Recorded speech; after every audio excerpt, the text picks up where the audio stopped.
سکھ برادری کا آج واشنگٹن ڈی سی میں خالصان ریفرنڈم۔ امریکہ میں مقیم سکھ کمیونٹی بڑی تعداد میں شرکت کرے گی۔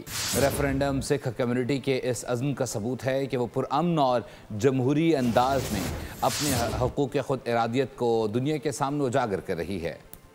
17 اگست کا خالصان ریفرنڈم، سکھ برادری کے جمہوری اور سیاسی حقوق کا اظہار، پوری سرکار کو ایک اور صفاتی ناکامی۔ امریکی حکام نے سکھوں کو ریفرنڈم کی اجازت دیتے ہوئے ان کے جمہوری حقوق کا احترام کیا۔ اس موقع پر امریکی عدالت نے بھارتی ایجنٹ نکھل گپتا اور را کے افسر کو خالصان رہنما گرپتون سنگھ پنو کے قتل کی سازش پر ملک بدر کر دیا۔ امریکی صدر ڈونلڈ ٹرمپ نے خط کے ذریعے گرپتون سنگھ پنو کو سیکیورٹی کی گارنٹی دی۔ کینیڈا، امریکہ اور آسٹریلیا کی حکومتوں نے بھارتی خفیہ نیٹ ورکس کو بے نقاب کر کے سکھ کارکنوں کی حفاظت کو یقینی بنایا۔ خالصان ریفرنڈم 2021 سے اب تک دنیا کے 8 ممالک میں کامیابی سے منعقد ہو چکا ہے۔ بھارتی پروپیگنڈے کے باوجود عالمی قوانین کے مطابق سکھ کمیونٹی کی پرامن جدوجہد جاری ہے۔ دنیا بھر میں مقیم 3 کروڑ سکھ خالصان تحریک کو ایک پرامن سیاسی جدوجہد کے طور پر آگے بڑھا رہے ہیں۔ خالصان ریفرنڈم کو اب تک اقوام متحدہ کے کسی بھی رکن ملک نے غیر قانونی قرار نہیں دیا۔ سکھ برادری کا واضح پیغام ہے کہ ہم پرامن اور قانونی راستے سے اپنے حقوق کا مطالبہ کر رہے ہیں۔